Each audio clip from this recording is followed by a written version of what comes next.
temple because of James. No, James is a highly regarded figure. He's in the temple all the time. There's no riots in the temple because of James. He's there for 20 years. When Paul comes in, and as to those of the Gentiles who believe we have written, judging that we read this, they should only keep themselves, etc., etc., etc. So on the next day, Paul purified himself, a very obscure thing of the law here, and paid for 4 others to publicly show that he still encourages the law and keeps it regularly himself, which he doesn't do, so as to declare the fulfilling of the days of the purification of this Nazirite oath.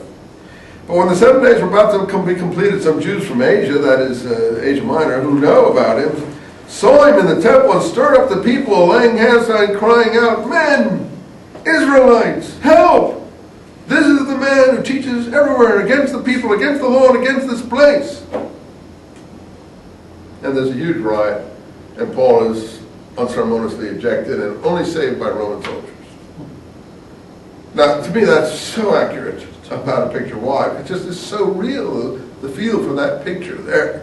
Some people say James set Paul up, that he deliberately sent him into the temple, knowing that this would happen. That's Brandon's thesis in Jesus and the Zealots. S.G.F. Brandon, Jesus and the Zealots. I don't know if James is on that level. I don't think he sets people up or anything. He just wanted to show, look, either you're going to be a hypocrite or you're not going to be a hypocrite. Either you're going to say that you follow the law or you don't follow the law. But James definitely requires following the law, as you see.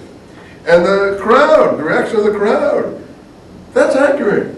These are people who've seen what he's been doing in Asia Minor. Of course they would go mad to see him in the temple. Acts explained this, they thought that he was bringing Greeks into the temple. And, well, he was. No, we don't know. He said, even in Galatians, they spy on the freedom we enjoy in Christ Jesus, meaning they come and look at us when we're undressed. We don't know if these were circumcised or not circumcised. We don't know that he's, et cetera, et cetera, et cetera. So Acts has to explain that he hadn't been doing anything wrong. Okay, we understand that.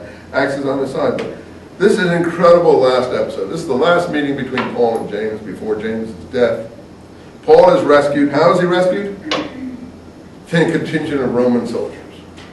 There's a lot more in Acts to do. Paul's meeting with the Agrippa family. Let's do this quick evaluation, if you don't mind, so we can get this out of the way. Would you conduct this for me? Sure.